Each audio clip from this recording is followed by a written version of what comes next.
நிறைய இடங்கள்ல ஸ்கேம்ஸ் தொடர்ந்து நடந்துட்டே தான் இருக்கு. அதுலயும் மொபைல் ஆப்ஸ் மூலமா நடக்கிற ஸ்கேம்ஸ் இப்போ ரொம்பவே அதிகமாயிட்டு வருது.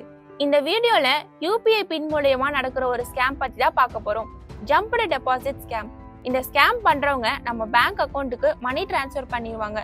அவங்க மணியை நம்ம திருப்பி ரீஃபண்ட் பண்ணணும்னு ஃபர்ஸ்ட் ஸ்டெப்பா கூகுள் பேலயே வித்ட்ரால் ரிக்வெஸ்ட் சென்ட் பண்றாங்க.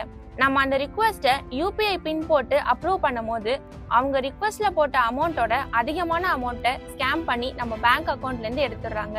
இந்த ஸ்கேம் பத்தி Tamil Nadu cyber crime cops UPI யூசர்ஸ்க்கு கொடுத்துருக்க வார்னிங்ஸ், நமக்கு தெரியாத ஒரு அன்னோன் நம்பர்ல இருந்து மணி டிரான்ஸ்ஃபர் ஆயிருக்குன்னா அதை செக் பண்றதுக்கு முன்னாடி ஒரு 15 to 30 minutes டைம் எடுத்துக்கணும்னு சொல்லியிருக்காங்க. நெக்ஸ்ட், பேங்க் பேலன்ஸ் செக் பண்ணும்போது ஆப்ல வந்த வித்ட்ரால் ரிக்வெஸ்ட்டை கேன்சல் பண்றதுக்காக வேணும்னே ஃபர்ஸ்ட் டைம் தப்பான ஒரு யூபிஐ பின் நம்பர் போட்டு அதுக்கப்புறமா கரெக்டான யூபிஐ பின் என்டர் பண்ணி செக் பண்ணலான்னு Tamil Nadu cyber crime cops warning பண்ணியிருக்காங்க.